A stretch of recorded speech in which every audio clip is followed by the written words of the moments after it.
estamos falando da Embraer, né? E de como uma das aeronaves dela, o cargueiro KC-390 Millennium, não está só ganhando clientes lá fora. Mas segundo o material que a gente analisou, pode estar começando a redesenhar umas relações estratégicas que, bom, pareciam bem consolidadas, principalmente dentro da OTAN. É um ponto-chave esse da OTAN. Pois é, então nossa ideia aqui é desvendar um pouco essa história, entender o que está por trás desse sucesso e, claro, quais são as implicações maiores. Tudo com base nas informações que a gente levantou. E é um cenário fascinante, né? Porque o mercado de defesa, bom, ele é historicamente dominado por poucos jogadores. Gigantes, principalmente americanos. Sim. Eles meio que ditavam as regras, os padrões. Dentro de alianças como a OTAN, interoperabilidade quase sempre significou usar equipamento americano, né? Exato. Era o padrão.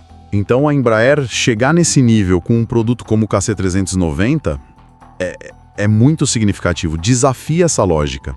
E vindo do Brasil, que embora tenha uma indústria de defesa respeitada, não era visto assim como um concorrente direto nesse tipo de tecnologia militar avançada, especialmente em transporte aéreo tático. Olha só, um ponto que as fontes destacaram bastante foi a presença da Embraer numa feira de defesa recente, a MSPO2, lá na Polônia. Ah, sim. Importantíssimo. Primeira vez da empresa lá e num palco super estratégico, né? Considerando o peso da Polônia na OTAN hoje. E o KC-390 foi tipo a estrela do show. Com certeza. Isso leva a gente para a pergunta central, né?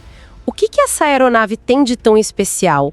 Porque ela consegue não só competir, mas aparentemente até incomodar um veterano como o C-130 Hércules da Lockheed Martin, um avião que dominou por décadas. Então, o material que a gente viu detalha bem as capacidades do KC-390. E o argumento principal é que ele não é só uma atualização, é um salto mesmo. Um salto em que exatamente? Bom, as fontes falam, por exemplo, de capacidade de carga, significativamente maior, 26 toneladas. Isso permite levar mais coisa, equipamento maior, de uma vez só. Entendi. E a velocidade também é um diferencial. São 470 nós. Isso é bem mais rápido que o concorrente direto. Na prática, significa missões mais curtas, né? O que é crítico em operações militares ou, sei lá, ajuda humanitária urgente. Faz sentido, tempo é crucial. E o alcance também é maior em vários cenários de missão. E tem a questão da operação em si, né? As fontes falaram algo sobre pistas não preparadas. Isso chamou a atenção. Exatamente, e isso é fundamental. A capacidade de operar em pistas curtas, sem asfalto. As fontes citam terra, cascalho, até gelo. Nossa. Isso dá uma flexibilidade tática enorme, né? Permite chegar em lugares remotos, com infraestrutura precária ou danificada. Cenários super comuns hoje em dia, seja em combate ou desastre natural. Sim, claro. Aí você junta isso com a capacidade de ser reabastecido em voo, o que aumenta ainda mais o alcance, o tempo que ele fica no ar, e também de ele mesmo reabastecer outras aeronaves. Ele vira um tanker também. Isso, caças, helicópteros. Então você tem um pacote assim muito completo. As análises colocam ele como uma plataforma multifuncional de nova geração mesmo. Então, o que a Embraer está oferecendo, e que parece estar funcionando bem na Europa, é um avião que não é só mais moderno no projeto, na aviônica. Certo. Mas é mais rápido, leva mais carga, é mais versátil para pousar em qualquer lugar e talvez até com custo operacional menor no longo prazo. Comparado com o Hércules, mesmo os modernizados. Precisamente. A ideia que as fontes passam é essa. Para muitos países, principalmente na Europa, que estão precisando modernizar a frota de transporte tático, e são vários nessa situação, o KC-390 aparece como uma alternativa que não só cumpre o que eles precisam, mas em alguns pontos redefine o que é possível. Ele responde melhor às demandas complexas de hoje, que pedem velocidade, flexibilidade, eficiência. Não é só vender um avião, é oferecer uma capacidade estratégica melhorada. É isso que a análise indica. E é aí que a coisa fica mais, digamos, geopolítica, né? A entrada do KC-390 no mercado da OTAN. Exato. O coração da questão. As fontes que a gente tem sugerem que essa penetração está sendo vista com muita atenção, talvez até um pouco de apreensão lá nos Estados Unidos. Porque a lógica da OTAN sempre foi padronizar, né? E geralmente com equipamento americano, para garantir que todo mundo opere junto, sem problema. A tal da interoperabilidade. Isso. Aí chega um avião brasileiro e começa a ser adotado por vários membros, isso quebra um pouco a tradição, né? E não é algo teórico essa preocupação. As informações mostram uma lista que só cresce de clientes na Europa. Portugal já está operando os KC-190. Sim, já vimos notícias sobre isso. A Hungria está recebendo os seus. A Áustria assinou contrato. A República Tcheca escolheu o avião. A Holanda também. Nossa, são vários já. E a própria Polônia, onde a Embraer acabou de marcar presença na feira. Então a gente está falando de um número considerável de países europeus, a maioria membro da OTAN, escolhendo uma plataforma não americana para uma capacidade militar essencial. As fontes parecem dizer que isso mexe com a dinâmica interna da OTAN, não é só uma questão de venda. Como elas explicam esse impacto? O conceito central é a interoperabilidade, como você falou. A capacidade das forças de países diferentes trabalharem juntas de forma eficaz. É a base da OTAN. Certo. Historicamente, o jeito mais fácil de garantir isso era todo mundo usar equipamento parecido, muitas vezes americano. O que as análises sugerem é que essa adoção crescente do KC-39 na Europa pode, na prática, começar a criar um novo padrão para transporte tático aéreo dentro da aliança, ou pelo menos um padrão alternativo viável. E a consequência disso seria... Uma consequência direta e importante. Reduzir a dependência europeia da tecnologia e dos equipamentos militares dos Estados Unidos nesse nicho específico. É quase uma afirmação de capacidade industrial e tecnológica vinda de fora do eixo tradicional Estados Unidos-Europa, sabe? Uma mudança que acontece num momento geopolítico bem particular também, né? As fontes fazem essa conexão direta com o cenário atual. Como? O material posiciona isso muito bem no tempo. A guerra na Ucrânia, por exemplo, foi um choque para muitos países europeus. Expôs vulnerabilidades, a dependência dos Estados Unidos em certas áreas. Sim, isso ficou bem claro. E isso acabou intensificando um debate que já existia sobre a tal da autonomia estratégica europeia. É um termo que aparece muito nas análises. O que significa exatamente essa autonomia? Romper com os Estados Unidos? Não necessariamente romper, mas é uma busca por ter mais capacidade de agir de forma independente se precisar, sabe? Diversificar fornecedores, fortalecer a própria indústria de defesa europeia. E aí que entra o KC-390, como uma opção nessa busca por diversificação. Exatamente, o Brasil, pela Embraer, surge como um fornecedor confiável de tecnologia de defesa avançada.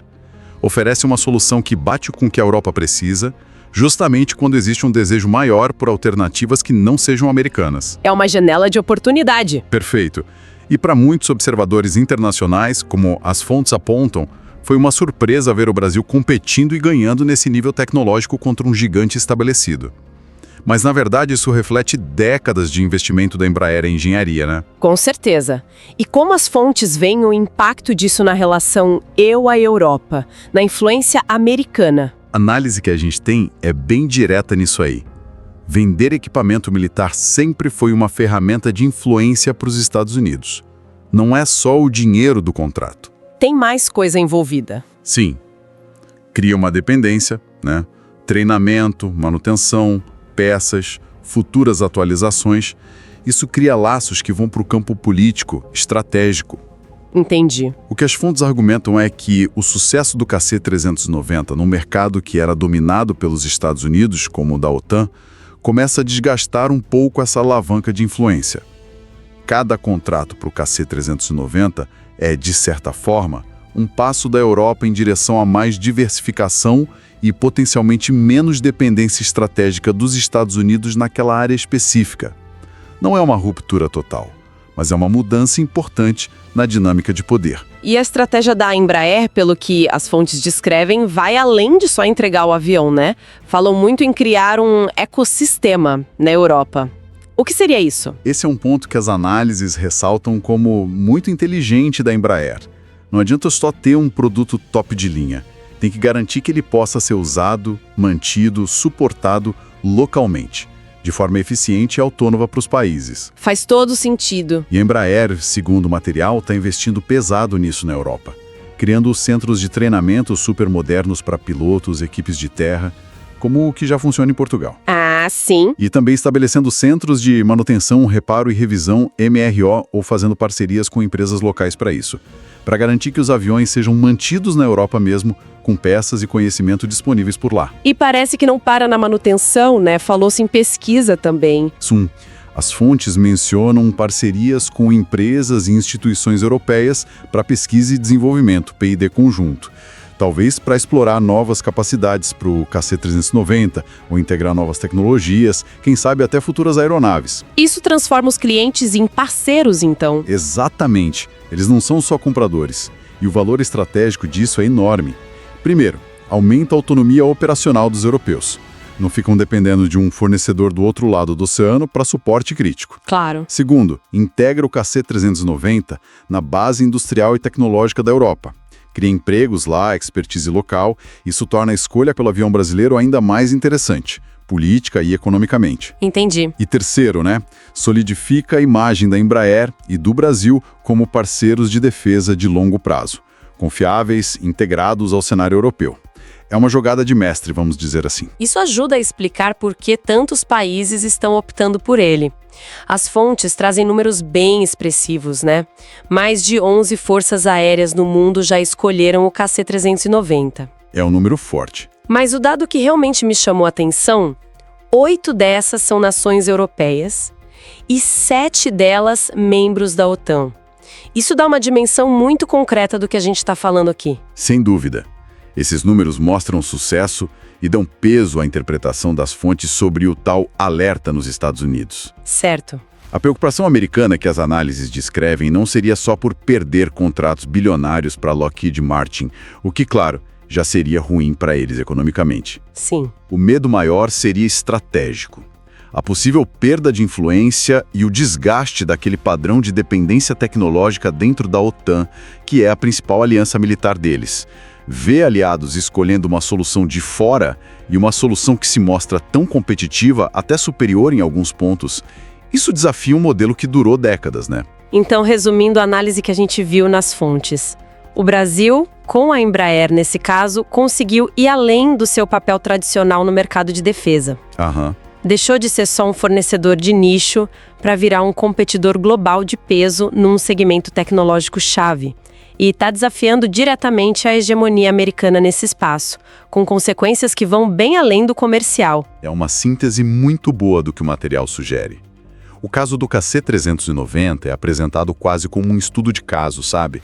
De como a inovação tecnológica, mesmo vindo de um país visto como emergente nesse setor, pode começar a reconfigurar equilíbrios geopolíticos que pareciam, imutáveis. E os efeitos são vários. Múltiplos e conectados.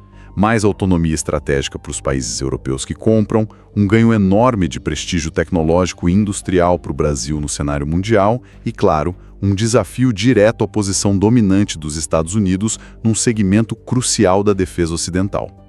É a tecnologia redesenhando a política na prática. É realmente uma análise complexa, cheia de camadas. Bom, recapitulando então nossa conversa, a gente explorou como o avião brasileiro, o KC-390 da Embraer, está se firmando não só como sucesso de vendas, mas como um fator que parece estar mexendo com as dinâmicas de defesa e poder, especialmente na Europa e na OTAN. Isso. Vimos como as capacidades técnicas dele, junto com uma estratégia inteligente de criar esse ecossistema de suporte local, e tudo isso num contexto geopolítico que favorece a diversificação, como tudo isso criou as condições para esse cenário que surpreende muita gente. De fato. E essa discussão toda sobre o KC-390 e a Embraer acaba levando a gente para uma reflexão final, né? Algo para quem nos ouve continuar pensando. Qual seria? Bom, se o Brasil conseguiu, com a Embraer, desafiar o status quo e oferecer uma alternativa tão avançada no transporte tático aéreo, que é um segmento super estratégico, que outras áreas da tecnologia de defesa podem ser as próximas a verem surgir novos competidores globais. Interessante. Será que a gente pode ver mais países, talvez também aqui da América Latina ou da Ásia, África, desenvolvendo capacidades para competir com os fornecedores tradicionais em nichos tecnológicos avançados? diversificando ainda mais esse mercado global de defesa e, quem sabe, mexendo em outras peças do tabuleiro geopolítico. É uma questão em aberto, claro, mas que vale a pena ficar de olho. Uma excelente provocação para a gente fechar essa análise aprofundada. Finalizamos aqui, então, a nossa exploração sobre a Embraer, o KC-390 e essas transformações que parecem estar acontecendo na geopolítica da defesa, com base no material que a gente examinou hoje.